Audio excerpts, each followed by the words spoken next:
জবাব দিয়া। শোনেন বন্ধুগণ, প্রশ্ন দুটি করে গেছে মনেরই মতন, যাহা জানি ক্ষুদ্র জ্ঞানে বলবো কতক্ষণ বন্ধু হে।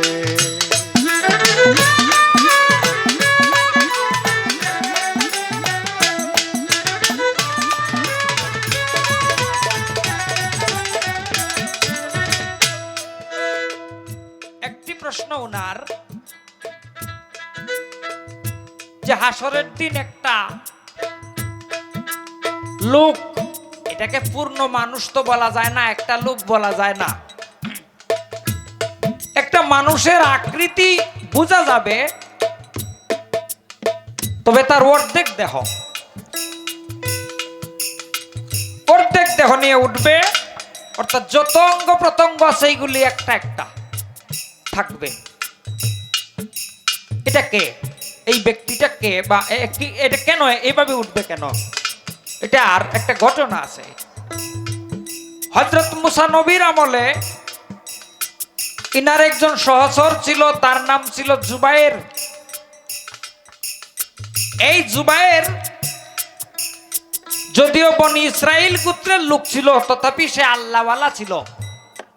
হযরত মুসা আলাইহিস সালামের কথায় তিনি পূর্ণ ঈমান আনয়ন করেছিলেন। একটা কথা আপনারা স্মরণে রাখবেন, যত নবীগণ যুগে যুগে এসেছেন, প্রত্যেক নবীগণের মূল বাণী একই ছিল। প্রত্যেক নবীরা এই কথাটা বলেছেন যে পরের স্ত্রীর প্রতি দৃষ্টি দেওয়া যাবে না, অন্যের স্ত্রীর প্রতি লালসা করা যাবে না। তোমার ভাগ্যে আল্লাহ পাক যাই রেখেছেন, সে সুন্দর, কালো, লম্বা বা বেটে যাই হোক, এটা নিয়েই সন্তুষ্ট থাকতে হবে। প্রত্যেক নবীরা এই কথাটা বলে গিয়েছেন।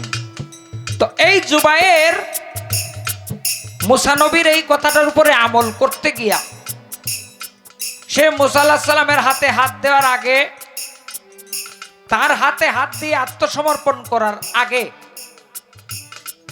অন্যের স্ত্রীর প্রতি তার একটা লালসা ছিল। কিন্তু যেদিন সে মুসা আলাইহিস সালামের কাছে শুনেছে আল্লাহ এক অদ্বিতীয়, তার কোনো শরীক নাই, তার তাওহীদে বিশ্বাস করতে হবে, এবং মুসা আলাইহিস সালাম এই যুগের পয়গম্বর, তার আদেশ নিষেধ মেনে চলতে হবে, এই কথাটা যেদিন থেকে সে শুনেছে, ওই দিন থেকে তওবা করেছে, আর কখনো জেনার কোনো কাজে লিপ্ত হয় নাই। কিন্তু একদিন সে তার বিবিকে বলল, বিবি, আরেকটা কথা জেনে রাখবেন, জুবায়ের যদিও মুসার কথা ঈমান এনেছিলেন, কিন্তু তার বিবি কিন্তু ঈমান আনে নাই। তার বিবি মুসা নবীকে বিশ্বাস করে নাই। তো জুবায়ের একদিন বলতেছেন, বিবি, আমার যদিও আগে একটা কুস্বভাব ছিল, এখন আমার মধ্যে আর কোনো কুস্বভাব নাই।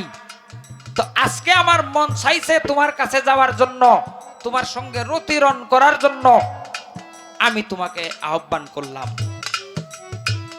তার বিবি তার এই কথায় সাড়া দেয় নাই। কিন্তু সে কি করবে? নিজেকে কন্ট্রোল করতে গিয়ে তার বিবিও সাড়া দিল না। বিবির উপর বল প্রয়োগও করা যাবে না, অন্যের স্ত্রীর কাছে বা অন্য নারীর কাছেও যাওয়া যাবে না। তখন অপারক হয়ে সে নিজের বীর্য নিজে পাত করে আল্লাহর কাছে বলল, আল্লাহ, আমি তোমার পয়গম্বরের কথা বিশ্বাস করতে গিয়ে তার আইনে, তোমার আইনে আবদ্ধ, আমি অন্যের কাছেও যেতে পারি না, আমার বিবিও আমার মন বুঝলো না। হে আল্লাহ, আমি তোমার কাছে বিচার দিলাম, তুমি এর বিচার হাসরের দিন করো। এই ব্যক্তিটা যে বীর্যপাত করেছিল, এইটা হাসরের দিন অর্ধেকটা মানুষের ন্যায় হাসর মাঠে উপস্থিত করবেন আল্লাহ পাক, তার কুদরতের জোরে উপস্থিত করে জুবায়েরের বিবিকে বলবেন, দেখো, তুমি যদি তোমার স্বামীর কথা মানতে, তার সঙ্গে রতিরণে রাজি হতে, তাহলে এই অবস্থা হতো না।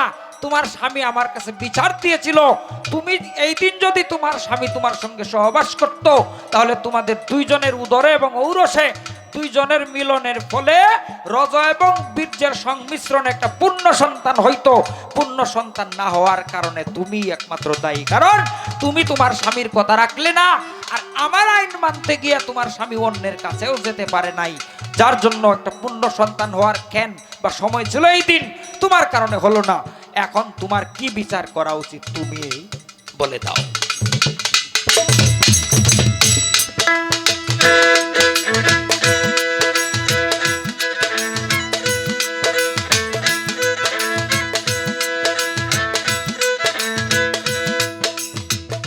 এইটা হইল একটা জবাব,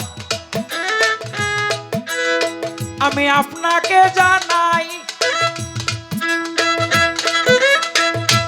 আমার নবীজির আমলেও কাফের আবু জেহেলকে নিয়েও একটা জবাব আছে, আপনাই বলে যাই রে।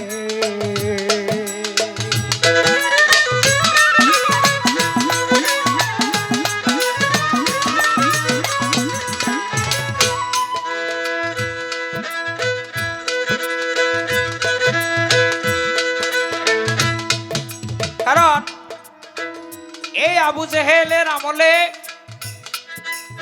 নবী করিম সাল্লাল্লাহু আলাইহি ওয়াসাল্লামের হাতে হাত দিয়া এক নারী ইসলাম গ্রহণ করার কারণে আবু জেহেল তার পাও থেকে মাথা পর্যন্ত অর্ধেকটা অঙ্গ, পুরো বডিটা দুই ভাগ করে ফেলেছিল। একজন ছিলেন হযরত সুমাইয়া রাদিয়াল্লাহু তাআলা আনহা, ইনি না, উনি ছাড়া আরেকজন। দুই ভাগ করে এক ভাগ বডি আগুনে পুড়িয়ে ফেলেছিল অর্ধেকটা অংশ, আর অর্ধেকটা অংশ আগুনে পোড়ানোর আগে তার অভিভাবকরা আবু জেহেলকে অনেক বলে কয়ে অনুরোধ করে নিয়ে গিয়ে অর্ধেকটা বডি দাফন করেছিল।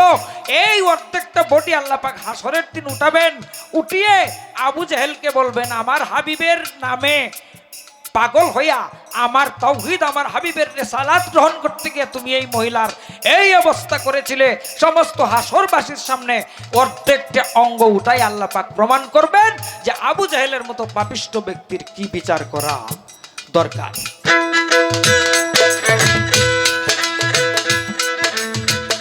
এখন কয় অর্ধ হাত উপরে সূর্য, মাথার ওই উপর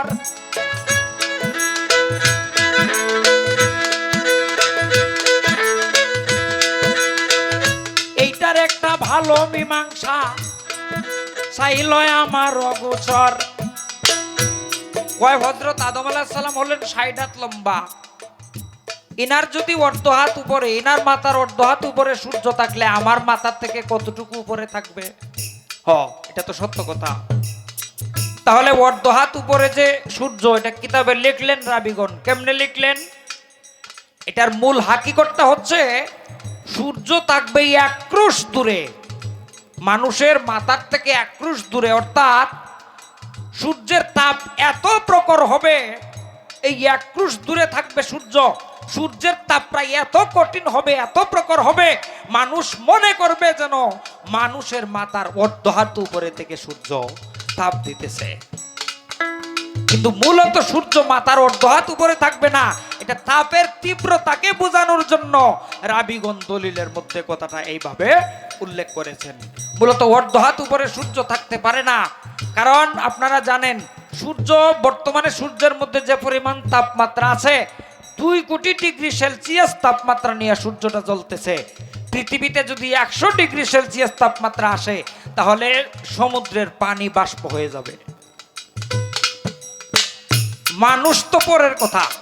সুতরাং কিন্তু হ্যাঁ, হাসরের দিন সূর্যের তাপ যতই কঠিন হোক না কেন কোনো মানুষের মৃত্যু হবে না, দেহটা গলে যাবে না। কিন্তু যারা পাপী ব্যক্তি, যারা পরহেজগার, তাদের বিরুদ্ধে আলোচনা ভিন্ন রকম।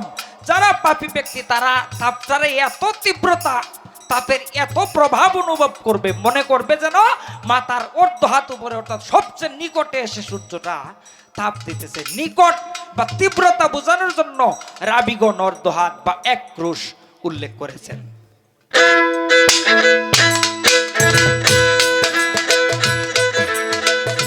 এই তো আপনার প্রশ্ন ছিল, আমি কইলাম এই আসরে নতুন করে দুটি কথা জিজ্ঞাসি আপনারে।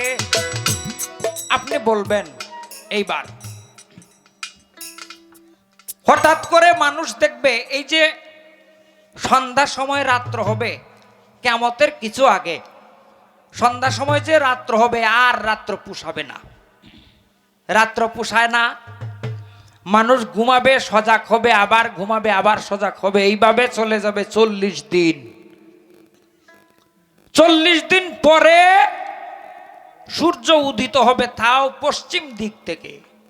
এখন তো সূর্য পূর্ব দিক থেকে উদিত হয়, 40 দিন পরে সূর্য উদিত হবে পশ্চিম দিক থেকে, মাথার উপর পর্যন্ত আসবে, আবার পশ্চিমেই অস্তমিত হয়ে যাবে।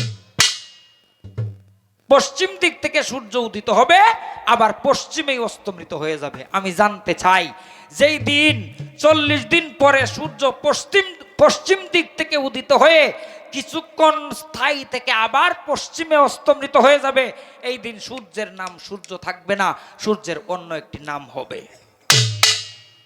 আপনি বলবেন এই দিন সূর্যের কি নাম হবে? সূর্যের কি নাম? আমার 1 নাম্বার জিজ্ঞাসা। দ্বিতীয় নাম্বার জিজ্ঞাসা, বাদশাহ জুলকারনাইন তার আমলে 2টা রাক্ষসকে 2টা প্রাচীরের মধ্যে বন্দী করেছিলেন। কিতাবে আসছে কিয়ামতের কিছু আগে এরা বাহির হবে, এদের নাম হচ্ছে ইয়াজুজ এবং মাজুজ। আমি জানতে চাই এই যে ইয়াজুজ এবং মাজুজ এদের বাবা মার কি নাম? এদের জন্মটা কিভাবে হইল? এদের পিতামাতা আছে? যদি থাকে তাহলে এনাদের কি নাম? আর ইয়াজুজ মাজুজের মধ্যে কি 2 জনেই নারী, না 2 জনেই পুরুষ, নাকি 1 জন নারী 1 জন পুরুষ? একটু বলবেন এই 2টা কথা এবার জিজ্ঞাসা।